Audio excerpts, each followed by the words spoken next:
ജനുവരി 13 തിങ്കളാഴ്ച RSS മേധാവി മോഹൻ ഭാഗവത് പറഞ്ഞ വാക്കുകൾ രാജ്യത്തെ അക്ഷരാർത്ഥത്തിൽ ഞെട്ടിപ്പിക്കുന്നതാണ്. ഇന്ത്യയുടെ സ്വാതന്ത്ര്യത്തെയും ഭരണഘടനയെയും തള്ളിപ്പറയുകയാണ് മോഹൻ ഭാഗവത് ചെയ്തത്. ഇപ്പോൾ ഇതിനെതിരെ ശക്തമായി പ്രതികരിച്ച് ഇയാളെ രാജ്യദ്രോഹ കുറ്റത്തിന് അറസ്റ്റ് ചെയ്യണമെന്ന് പറഞ്ഞുകൊണ്ട് രംഗത്തെത്തിയിരിക്കുകയാണ് രാഹുൽ ഗാന്ധി. ബ്രിട്ടീഷുകാരോട് ചേർന്ന് ഇന്ത്യയുടെ സ്വാതന്ത്ര്യത്തിനെതിരെ പ്രവർത്തിക്കുകയും ബ്രിട്ടീഷുകാർക്ക് വേണ്ടി വിടുപണി ചെയ്യുകയും ചെയ്ത RSSകാർക്ക് ഇന്ത്യയുടെ സ്വാതന്ത്ര്യ സമര സേനാനികളെയും നവയുഗ ഇന്ത്യയുടെ ശില്പികളെയും അംഗീകരിക്കാൻ ഒരിക്കലും കഴിയില്ല. അതുപോലെ ബാബാ സാഹേബ് അംബേദ്കറെയും അദ്ദേഹത്തിന്റെ ഭരണഘടനയും ഒരിക്കലും മാനിക്കാൻ സംഘപരിവാർ ഒരുക്കമല്ല. അതുപോലെ ഇന്ത്യയുടെ ത്രിവർണ പതാകയും അവർക്ക് അലർജിയാണെന്ന് പലവട്ടം അവർ തെളിയിച്ചിട്ടുള്ളതാണ്. 2002 RSS ആദ്യമായി ഇന്ത്യയുടെ ദേശീയ പതാക അവരുടെ ആസ്ഥാനത്ത് ഉയർത്തിയത്.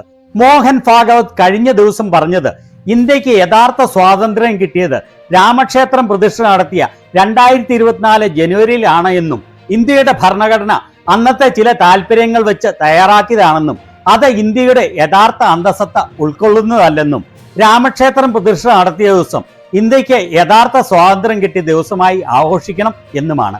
ഇയാൾ പറഞ്ഞത് വെറും വിവരക്കേടായി തള്ളിക്കളയാൻ ആവില്ല. ഇതാണ് സംഘപരിവാറിന്റെ യഥാർത്ഥ മനസ്ഥിതി. ഇന്ത്യയുടെ ചരിത്രം എടുത്തു നോക്കുമ്പോൾ അതിൽ ഇവരുടെ സ്ഥാനം രാജ്യദ്രോഹം മാത്രമാണ് എന്ന് തിരിച്ചറിഞ്ഞതുകൊണ്ടാണ് ഇവർ ചരിത്രം തിരുത്തി എഴുതാൻ ശ്രമിക്കുന്നത്. ഇതിനെതിരെ ശക്തമായി പ്രതികരിച്ച് രംഗത്ത് എത്തിയിരിക്കുകയാണ് രാഹുൽ ഗാന്ധി. ഇത് ഇയാൾ വെറുതെ പറയുന്നതല്ല എന്നും വ്യക്തമായ അജണ്ടയോടെയാണ് പറയുന്നത് എന്നും വേറെ ഏതെങ്കിലും രാജ്യത്തായിരുന്നെങ്കിൽ രാജ്യദ്രോഹത്തിന് മോഹൻ ഭാഗവത്തിനെ അറസ്റ്റ് ചെയ്തേനെ എന്നുമാണ് രാഹുൽ ഗാന്ധി പറഞ്ഞത്. അദ്ദേഹത്തിന്റെ വാക്കുകൾ കേട്ടുകൊള്ളൂ. We are getting new headquarters at a very particular time. I think it's quite symbolic that yesterday the chief of the RSS said that India never achieved independence in 1947. He said that true independence in India was achieved when the Ram Mandir was built. He says that the constitution was not the symbol of our freedom. Mohan Bhagwat has the audacity to inform the nation every 2 or 3 days what he thinks about the independence movement, what he thinks about the constitution. In fact, what he has said yesterday is treason, because it is stating that the constitution is invalid. It is stating that everything, the fight against the British was invalid, and he has the audacity to say this publicly. In any other country, he would be arrested and tried. That is the fact, right? To say that India did not get independence in 1947 is an insult to every single Indian person. And it's about time we stop listening to this nonsense that these people think they can just keep parroting out and shouting and screaming. അദ്ദേഹം പറഞ്ഞത് ഓരോ 2-3 ദിവസം കൂടുമ്പോൾ ഇതുപോലെ ഒരു കാര്യം പറയുന്നതിന് RSS മേധാവിക്ക് യാതൊരു സങ്കോചവുമില്ല.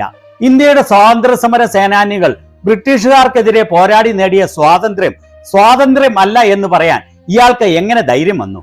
മഹാത്മാഗാന്ധിയും സുഭാഷ് ചന്ദ്രബോസും ഭഗത് സിംഗും ജവഹർലാൽ നെഹ്റുവും സർദാർ വല്ലഭായ് പട്ടേലും ബാലഗംഗാധര തിലകനും ചന്ദ്രശേഖർ ആസാദും സരോജിനി നായിഡും ലാൽ ബഹദൂർ ശാസ്ത്രിയും രാജേന്ദ്ര പ്രസാദും തുടങ്ങി നിരവധി സ്വാതന്ത്ര്യ സമര സേനാനികളും ബ്രിട്ടീഷുകാരോട് പോരാടി വീരചരമം അടഞ്ഞ എണ്ണമറ്റ സ്വാതന്ത്ര്യ സമര സേനാനികളും ഒന്നുമല്ല എന്ന് വരുത്തി തീർക്കാനാണ് RSSും BJPയും ശ്രമിക്കുന്നത്. കാരണം ഇന്ത്യയുടെ ചരിത്രം എടുത്തു നോക്കുമ്പോൾ ഇവരുടെ ആളുകൾ രാജ്യത്തെ വഞ്ചിച്ച, രാജ്യത്തെ ഒറ്റിക്കൊടുത്ത രാജ്യദ്രോഹികൾ മാത്രമാണ്. സംഘപരിവാറിൽപ്പെട്ട ഒരാൾ പോലും ഇല്ല ഇന്ത്യയുടെ സ്വാതന്ത്ര്യത്തിനു വേണ്ടി പോരാടിയവർ.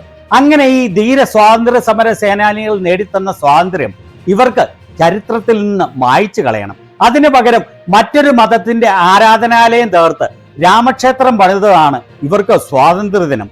അങ്ങനെ നരേന്ദ്രമോദിയെയും മോഹൻ ഭാഗവത്തിനെയും അദ്വാനിയെയും ഒക്കെ ഇന്ത്യയുടെ സ്വാതന്ത്ര്യ സമര സേനാനികളാക്കണം അവർക്ക്. അതുപോലെ ഡോക്ടർ ബാബാ സാഹേബ് അംബേദ്കർ തയ്യാറാക്കിയ ഭരണഘടന അവർക്ക് ഇല്ലാതാക്കി സംഘികളുടെ ഭരണഘടന സ്ഥാപിക്കണം.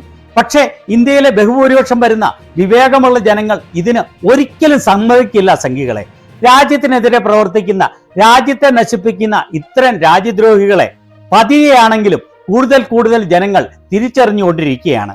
രാജ്യത്തെ നശിപ്പിക്കുന്ന, ഇന്ത്യയുടെ ആത്മാവിനെ നശിപ്പിക്കുന്ന നിങ്ങളുടെ ഇത്തരം പ്രവണതകൾ ജനങ്ങൾ അധിക നാൾ വെച്ചു പൊറുപ്പിക്കില്ല എന്ന് ഓർത്തുകൊള്ളൂ.